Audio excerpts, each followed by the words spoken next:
Welcome to today's Walk Through the Bible by category. We have 6 categories with 1 chapter each.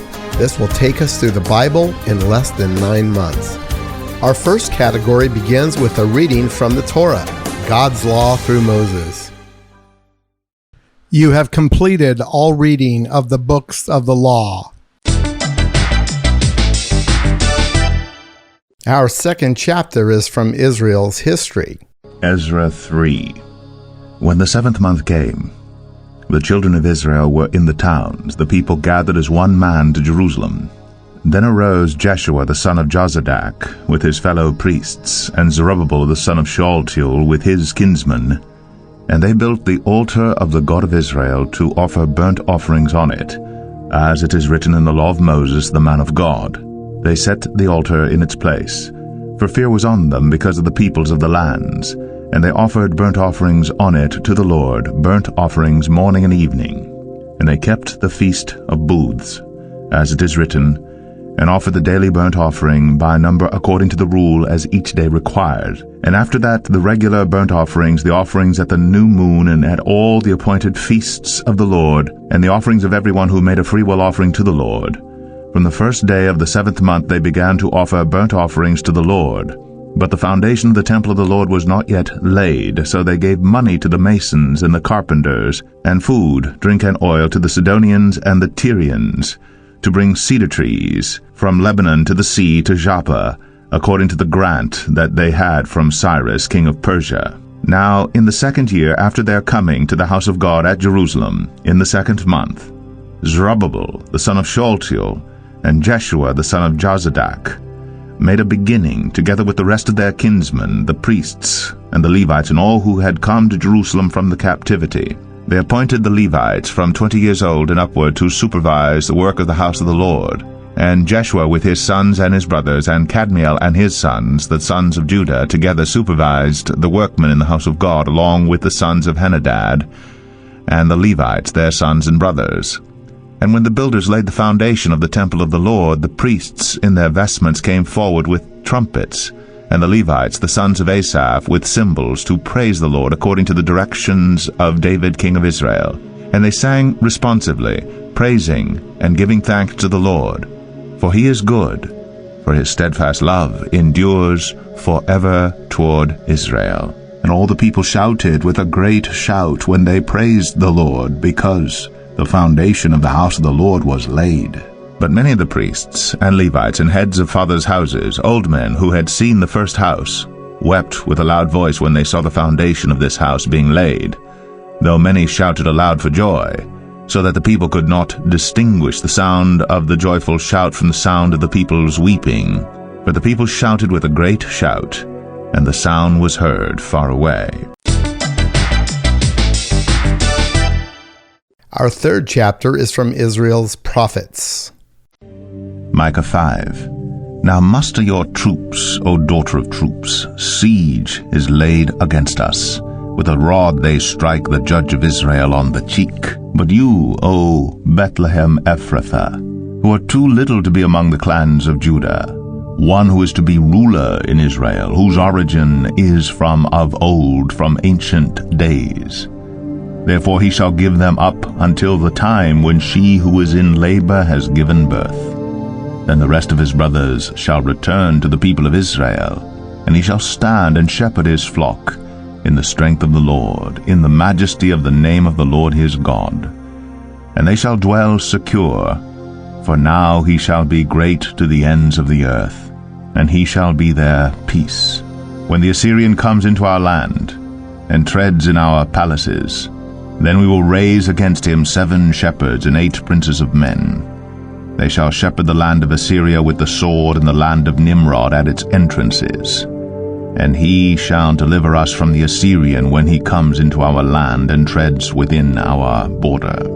Then the remnant of Jacob shall be in the midst of many peoples, like dew from the Lord, like showers on the grass, which delay not for a man, nor wait for the children of man.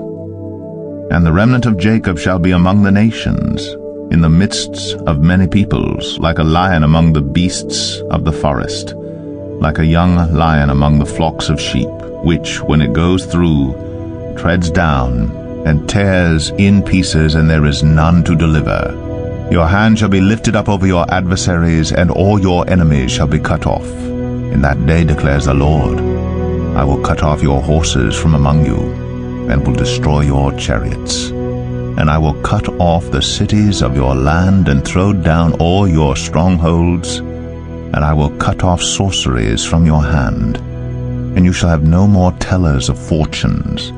And I will cut off your carved images and your pillars from among you, and you shall bow down no more to the work of your hands. And I will root out your Asherah images from among you, and destroy your cities. And in anger and wrath I will execute vengeance on the nations that did not obey. Our fourth chapter is from Israel's wisdom and poetry. Psalm 19. The heavens declare the glory of God, and the sky above proclaims his handiwork. Day to day pours out speech, and night to night reveals knowledge. There is no speech, nor are there words whose voice is not heard. Their measuring line goes out throughout all the earth, and their words to the end of the world. In them he has set a tent for the sun, which comes out like a bridegroom leaving his chamber, and like a strong man runs its course with joy. Its rising is from the end of the heavens, and its circuit to the end of them, and there is nothing hidden from its heat. The law of the Lord is perfect, reviving the soul. The testimony of the Lord is sure, making wise the simple. The precepts of the Lord are right, rejoicing the heart. The commandment of the Lord is pure, enlightening the eyes. The fear of the Lord is clean, enduring forever. The rules of the Lord are true and righteous altogether. More to be desired are they than gold, even much fine gold. Sweeter also than honey and drippings of the honeycomb. Moreover, by them is your servant warned. In keeping them there is great reward. Who can discern his errors? Declare me innocent from hidden faults. Keep back your servant also from presumptuous sins. Let them not have dominion over me. Then I shall be blameless, and innocent of great transgression. Let the words of my mouth and the meditation of my heart be acceptable in your sight, O Lord, my rock and my redeemer. Our fifth chapter is from the Gospels. You have completed all reading of the Gospels.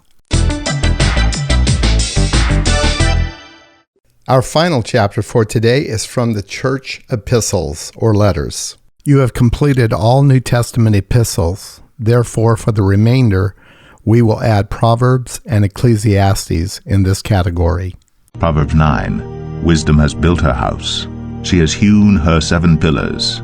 She has slaughtered her beasts. She has mixed her wine. She has also set her table. She has sent out her young women to call from the highest places in the town. Whoever is simple, let him turn in here. To him who lacks sense, she says, Come, eat of my bread, and drink of the wine I have mixed. Leave your simple ways, and live, and walk in the way of insight. Whoever corrects a scoffer gets himself abuse, and he who reproves a wicked man incurs injury. Do not reprove a scoffer, or he will hate you. Reprove a wise man, and he will love you. Give instruction to a wise man, and he will be still wiser. Teach a righteous man, and he will increase in learning. The fear of the Lord is the beginning of wisdom, and the knowledge of the Holy One is insight. For by me your days will be multiplied, and years will be added to your life. If you are wise for yourself. If you scoff, you alone will bear it. The woman Folly is loud. She is seductive and knows nothing. She sits at the door of her house. She takes a seat on the highest places of the town, calling to those who pass by, who are going straight on their way. Whoever is simple, let him turn in here. And to him who lacks sense, she says, Stolen water is sweet, and bread eaten in secret is pleasant. But he does not know that the dead are there, that her guests are in the depths of Sheol.